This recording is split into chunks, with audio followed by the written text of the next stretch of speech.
Olá pessoal, meu nome é Natália Oliveira, sou responsável aqui pelo canal Historicamente. Muitos de vocês já me conhecem, outros são novos por aqui, acabaram de chegar. Então quem ainda não assistiu o nosso primeiro vídeo sobre Idade Média, vai lá, assiste, se puder dar um like, se puder comentar, compartilhar, eu agradeço muito. Hoje nós vamos dar prosseguimento aos nossos estudos falando sobre a formação dos Estados Nacionais.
Na aula passada a gente falou que a Idade Média ela vai começar com o declínio do Império Romano, principalmente por questões externas e internas, e uma dessas questões vão ser, né, as invasões bárbaras. Os bárbaros vão estar chegando até o território e os romanos que já tinham se estabelecido na Península Ibérica vão começar a sofrer invasões dos visigodos. Nesse momento, os romanos já tinham estabelecido o catolicismo nesse território, tá? E quando os visigodos chegam, eles também acabam aderindo a essa religião, tá? Isso é importante porque a gente vai ter uma certa uniformidade para a gente falar depois da formação dos Estados Nacionais. E por que eu estou falando justamente desse momento de invasões dos visigodos, principalmente, né, porque tiveram outros povos, mas principalmente dos visigodos até o território da Península Ibérica? Porque a formação dos Estados Nacionais de Portugal e Espanha vão se dar dentro de um mesmo contexto, a gente pode dizer assim, dentro de guerras religiosas.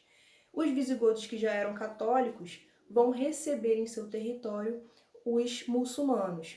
A Península Arábica, que tinha lá os árabes, né? A expansão do islamismo, vai passar ali pelo norte da África, chegando até a Península Ibérica. Então a gente vai ter o confronto de duas religiões monoteístas, né? A Península Arábica com o islamismo e a Península Ibérica com o catolicismo, tendo então aí uma guerra de conquista. Por que a gente fala que é uma guerra de conquista, né? Porque a gente vai ter a Península Arábica, os árabes, tentando conquistar o território da Península Ibérica. Vai ser de forma pacífica? Vai ser de forma amistosa? Não, vai ter muita resistência. Então a Península Ibérica vai resistir, o povo que já estava ali vai começar a resistir, o que vai trazer para a gente a Guerra de Reconquista, que não fica difícil da gente decorar. Era o pessoal da Península Ibérica tentando reconquistar um território que já pertencia a eles. Tá bom, Natália, mas o que isso tem a ver com a formação dos Estados Nacionais? A gente precisa analisar dois pontos importantes aí.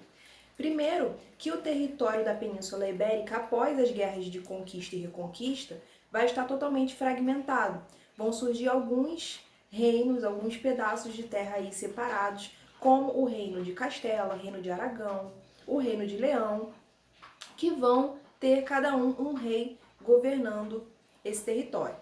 Outro ponto importante é que um nome de destaque vai aparecer, que é o nome de Henrique de Borgonha. Henrique de Borgonha vai lutar bravamente na Guerra de Reconquista, vai ter o seu nome em destaque nesse momento.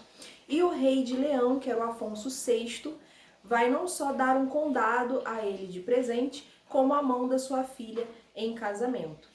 Então, o Henrique de Borgonha vai ganhar um condado, que era o condado portucalense, e vai começar então a administrar esse condado da forma como ele achava melhor ali.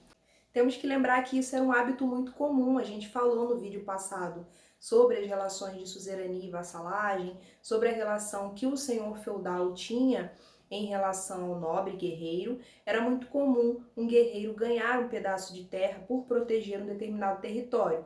É o caso que vai acontecer então com Henrique de Borgonha. Tudo bem, Henrique de Borgonha vai morrer e esse condado vai passar para o seu filho Afonso Henriques. Afonso Henriques fazendo referência e homenagem ao nome do avô, Afonso VI, e Henrique, seu pai, Henrique de Borgonha. Quando ele ganha esse território, o condado de Portucalense, ele torna então um território independente em relação aos outros reinos de Navarra, de Aragão, de Leão. Então a gente vai, nesse momento, ter centralização do poder político na mão de Afonso Henriques, que vai ser o primeiro monarca de Portugal. A gente vai ter a primeira monarquia surgindo, que é a monarquia portuguesa. O primeiro Estado Nacional moderno que se formou foi Portugal. E a Espanha, né, pessoal? A Espanha vai obter conquistas importantes durante esses conflitos religiosos, né, sobre a Guerra de Reconquista, e vai, em 1492, conquistar o último reduto que faltava, que estava sob posse dos árabes, que era Granada. Além disso, a gente vai ter o casamento católico entre dois reinos também, que era o Fernando de Aragão, do Reino de Aragão, e a Isabel de Castela, do Reino de Castela. Então a gente vai ter a unificação territorial a partir da anexação de Granada, que faltava conquistar, e o casamento católico entre Fernando de Aragão e Isabel de Castela, fazendo com que cessasse as instabilidades de conflitos religiosos, né? Unificando o território e tendo aí a centralização de poder político nas mãos de Fernando e Isabel, que eram os reis católicos espanhóis. Então a gente vai ter a formação do Estado Nacional Espanhol. A França e a Inglaterra vão estar vivendo a formação dos seus estados nacionais de forma diferente do contexto de Portugal e Espanha. Os dois territórios vão estar vivendo o conflito da Guerra dos 100 Anos, que na verdade durou 116 anos, e a Inglaterra vai sair derrotada da guerra, a França vai sair vitoriosa, então a França vai ter maior facilidade de formar o seu Estado Nacional.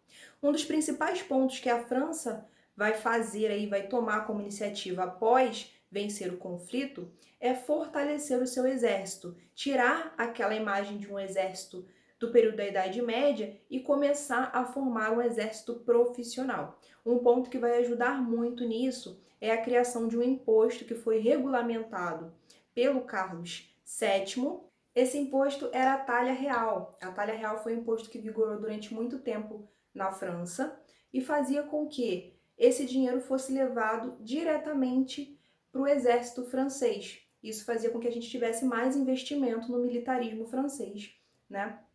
Porém, pessoal, apesar de tudo estar andando nos conformes, aí, como a gente diz, para a formação do Estado Nacional Francês, entre o século XV e o século XVI, vai ocorrer um fator aí de caráter religioso que vai desestabilizar o território de forma política e social, que vai ser a chegada de ideias calvinistas na França. A gente já tinha ideias católicas no território, né? Vão bater de frente com essas ideias calvinistas, e isso vai começar a trazer conflitos de caráter religioso, guerras religiosas. Uma dessas guerras que a gente pode colocar aqui como mais importante vai ser a chamada Noite de São Bartolomeu. Tem esse nome porque vai acontecer na noite que era desse santo, em homenagem a esse santo, São Bartolomeu, né? Onde o rei Henrique III de Valois vai ser assassinado. Ele era um rei católico, vai ser assassinado por protestantes. E aí, a partir desse momento, a gente vai ter uma série de outros conflitos religiosos acontecendo, se intensificando no território. Quando Henrique III de Valois morre, o seu xará, Henrique também, só que de Bourbon, Henrique de Bourbon vai assumir o trono e vai colocar em prática um acordo, um documento, vai assinar um documento que foi conhecido como Edito de Nantes. O Edito de Nantes, ele tinha a pretensão de acabar com os conflitos religiosos, porque ele estabelecia a liberdade de culto na França. Tudo bem? Então, a partir desse documento, a gente vai cessar, de certa forma, os conflitos religiosos, vai trazer maior estabilidade social e política, fazendo com que a gente tenha uma unificação do território e a formação do Estado Nacional francês. E a Inglaterra, né? A Inglaterra já tinha sido invadida pelos anglo-saxões, já tinha sido invadida por territórios franceses, ainda vai passar pela Guerra dos 100 Anos, vai sair derrotada pela França, vai passar por complicações econômicas, políticas por conta dessa derrota, e ainda vai inventar de entrar em um outro conflito, que foi a Guerra das Duas Rosas, né? Por que tem esse nome Guerra das Duas Rosas? Porque foi uma guerra entre as duas grandes famílias inglesas, a família York e a família Lancaster, e a família York era representada pela rosa branca, a família Lancaster representada pela rosa vermelha. Por isso, Guerra das Duas Rosas. Apesar da guerra ser entre essas duas famílias, quem vai sair vitoriosa vai ser a dinastia dos Tudor. Os Tudor vão apoiar os Lancaster, vão sair vitoriosos, e vamos ter aí como primeiro monarca o Henrique VII, que vai começar a centralizar o poder na Inglaterra, centralizar o território, né? E além disso, o Henrique VII vai casar com a Isabel, da família de York, né, para tentar conter os conflitos entre as famílias, entre os territórios.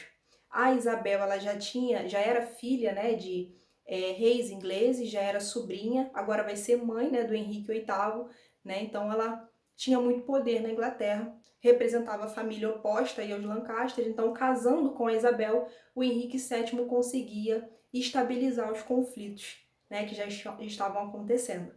Então, pessoal, por mais que a formação dos estados nacionais ocorra de forma diferente em cada território que a gente analisou aqui, a partir de contextos diferentes, a gente tem que saber que, após essa formação, vai ter a instauração do absolutismo em todos esses territórios. E aí a gente passa a ter características muito similares em todos eles. O que era o absolutismo? Nada mais era do que o rei como figura absoluta nesse território. A gente viu que houve a centralização do poder político em todos esses territórios e assim vai continuar sendo.